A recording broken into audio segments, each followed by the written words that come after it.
is Olafunke Orija, and I'm here to give a short talk, like he said, a general overview of the healthcare system. So I'll be talking about internationally trained medical professionals transitioning into the healthcare system in Canada. I know that a lot of medical professionals, migrate into Canada like on an ongoing basis, and judging by where we are all from, at least let me say like 80% of the families here have at least one person who's presently in the healthcare system. So even if you are not presently in the healthcare system, you would know someone that knows someone, or you would have a family member who wants to either transition into the healthcare system in Canada or is presently in the healthcare system in Canada and is looking out for pathways or ways that they can be successful in this career. So that is the essence of my short presentation this morning.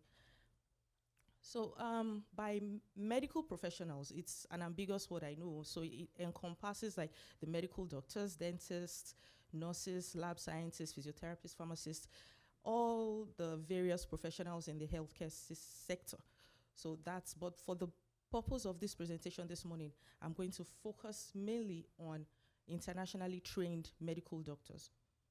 And there are several pathways. The pathways are not limited to what I'm going to talk about today, because there are some you would never see. In fact, some I'm going to talk about today you would never see on the internet. We cannot overemphasize networking.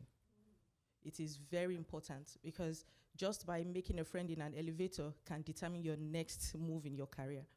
It's very important. So the different pathways I'm going to talk about today are the direct pathway, United Kingdom pathway, Canadian Medical School pathway. Basically, the one I know about is the Queen's University in Kingston and the provincial programs. The direct pathway.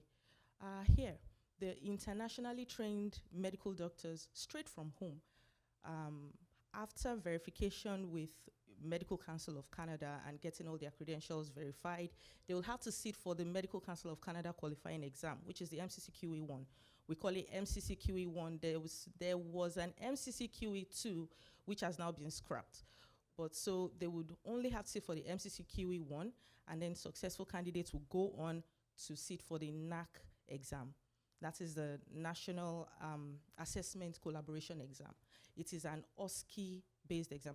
It comes as an OSCE format, what we know as practicals. That's OSCE. And so successful candidates would that satisfy the Medical Council of Canada criteria, would be matched into the residency program for various specialties according to the candidate's preference. By this, I mean that at some point during the exam or after the exam, the candidates will be served with a questionnaire where they would have to fill out their preferences based on the specialties they are interested in and where they would like to train. So they would be matched based on what was filled out earlier. Afterwards, they would go on to do their residency training, which could take about 3 to 5 years, depending on the specialty. And then they would receive an unrestricted medical license to practice in Canada. But for internationally trained medical doctors, they would have to do a return of service. By this, I mean if you're training as a family physician, which would take about 3 years for the residency program, you would have to pay back. If you train in Ontario, for example, it means you'll have to work in Ontario for 3 years to serve the community. You'll be paid during this period, but you have to stay in Ontario to work for the 3 years that they trained you. Or you would have to pay the health sector a certain amount, which they would let you know if you really don't want to stay and want to go on to another province. The second one is the United Kingdom pathway. This is a well-known pathway where doctors from all over the world would first go to United Kingdom after sitting for the IELTS exam with an overall band score of 7. They would sit for the PLAB 1 and 2 exams, the written exam and the practical exam. That's the PLAB 1. PLAB 2 is the practical exam. And then they will secure the GMC license to practice in the UK. While they are practicing in the UK, they would decide what specialty they would like to, push forward in their career with. And so they would sit for an exam, the fellowship exam for this specialty. So if you really want to be a general practitioner, you would sit for the exam in that board, like for general practitioners. Same goes for every other specialty. So, for example, I'll be talking basically on general practitioner training, which is 3 years in the UK. Afterwards, they would now come in here, register with the Medical Council of Canada, and also still sit for the MCCQ1 and NAC exam. But the difference here is that they just have to pass the exam.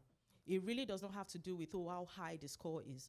If the cutoff point is 240, all they need to do is pass 240 and above, and then that's fine just for them because they have gone through the residency training before. Once they are successful in this exam, then they would have to look for a physician licensed in Canada that would assess them, their performance evaluation. It's very important. They can't practice in Canada without an assessment by a licensed physician in Canada.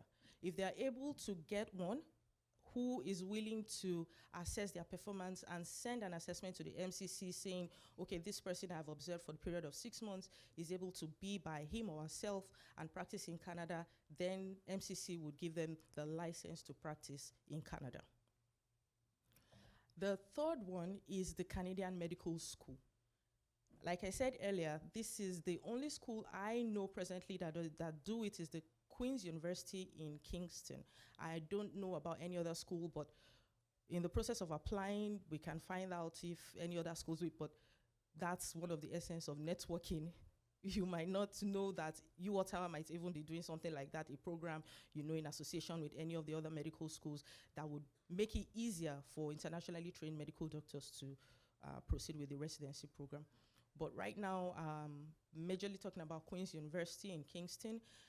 After satisfying all the various criteria to get an admission, once you're able to meet up with the criteria to get an admission, you still have to sit for the MCCQE1 exam, which is, like I put up there, is highly competitive because if the cutoff mark is 240 and there are about 10 people, they have only 10 spots per year, for example, it means you have to score really high to be part of the 10. So this is the difference between those that are coming in from the UK, those that are coming straight from Africa, and those that were able to secure an admission into the Canadian Medical School.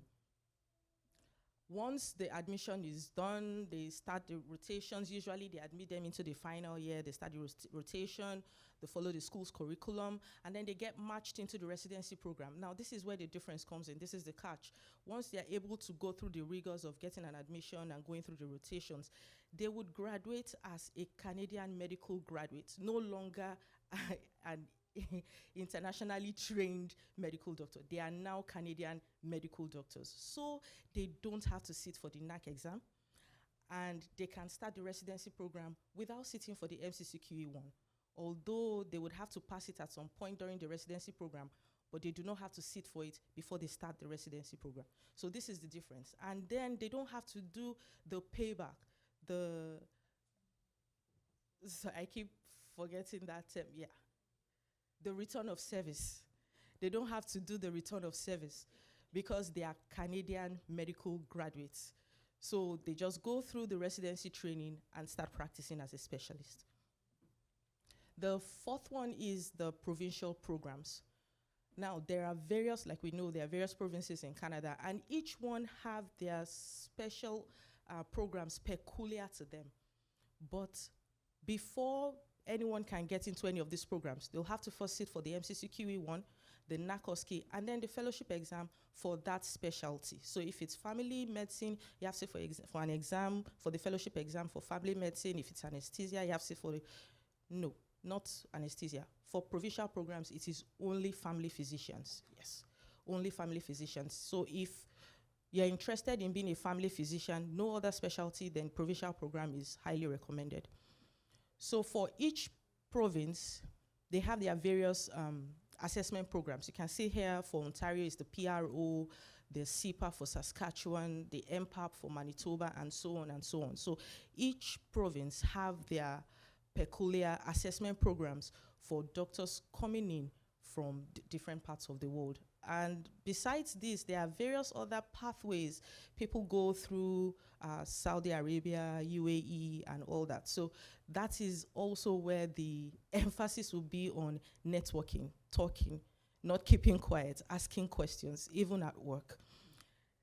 Now, for other group of medical doctors who feel, oh, once they get here, they are looking at what do I do first?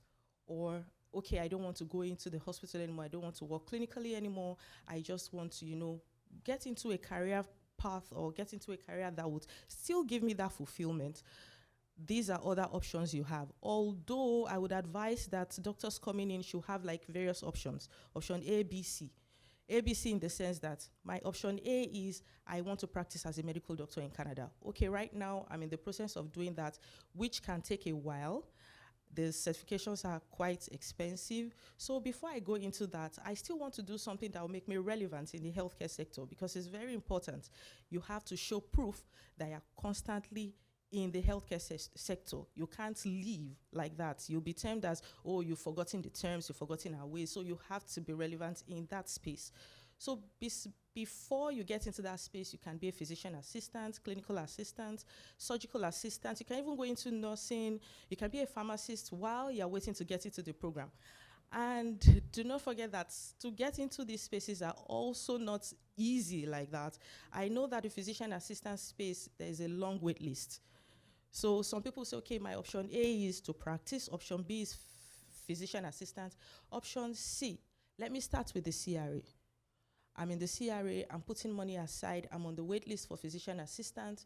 Okay, once I get my exams in place or my certifications are in place, then I can go ahead. That's why I say keep your options open. You have to be flexible. For me, it is not a linear paradigm, I would say. It is not one straight road. It's not linear at all. So we have to open our minds. What next? Speak with people. Now, don't streamline your circle of friends to people of, I'm sorry, I'm not trying to be racist here, but don't keep your circle of friends to people of one particular color. It would not help. Reason being that there are doctors from other parts of the world whose credentials are different from ours. For example, 6 years from Nigeria would give me an MBBS. 6 years from Philippines, from any of the Filipino medical universities, would give them 2 degrees. I would have an MBBS. They would come with a BSc nursing and an MBBS. Because at the 3rd or 4th year, they get the BSc nursing, and once they proceed to the end of the training, they also get the MBBS. So when they come in, they have more advantage than we do. So the reason I'm saying this is if you have anyone back home who wants to just go into the medical school, they should think about these options, especially if they can afford it. It gives them that edge over those of us who would just have, it's like they're paying for a price, they're paying for something and getting 2 things. Paying once, getting, 2 really tangible stuff for one thing. So it just makes sense, basically. So they need to keep their options open. We shouldn't be too myopic anymore. Like, I just want to be a doctor, I just want to be a doctor. No, that is not how it works anymore. You have to ask questions, get more information. Most of this information are not on the internet. You will not find them anywhere. You would only hear about them from people. What is going on? What's the latest? What's going on in this province? What's going on in that province? Do you have a friend in this province? Do you have a friend anywhere at all? Please let me know what is going on. Even people at your workplace, you'll be shocked at the kind of information even the cleaners would have to give you. So it's very important that we don't keep quiet. We talk about it. And then we remember that there is no competition we all run our own race. I got here first does not mean I have to start training first before anybody. And we should always keep that in mind. And then we should please not keep information to ourselves. In as much as we want to move forward in our careers, we should also help people around us, because we don't know if the information they have would help us transition easier, and if the information they have would also help us transition easier. So the various other professional careers, like I mentioned, physician assistant, clinical assistant. Now, I was going to talk about that because in Ontario, physician assistants are also clinical assistants. That term, both terms can be used interchangeably. But in other provinces, a physician assistant is not a clinical assistant. They have like boundaries. So if we go out there, we would know that once they say, oh, I'm a clinical assistant, I'm a physician assistant, know the difference. In Ontario, it's not the same. In somewhere like Nova Scotia, it's the same. They will do basically everything the physician will be able to do except few procedures. They will not be able to prescribe and they will not be able to do some procedures, but they will be able to do every other thing, clerk and the minor procedures. Nursing, pharmacy, clinical research, CRA, clinical scientist, medical monitor, which I am presently. They can, now the clinical research space is wide, is dynamic. As a doctor, you can transition easily into that space. And even from a CRA can transition to the clinical scientist space, medical monitor space. And it's a huge career upward from there, where you can also be the study physician. You would be in the space of a medical doctor. You will make the clinical decisions for the team, and you will still have that fulfillment. But keep in mind that we have options. So as you are doing this, don't do this and forget your initial goal when coming in. Also, for those of us that are, academicians, you come here and you're like, oh, I like to teach. I would love to go into that space. They can apply for master's or PhD and transition into academia. Thank you very much.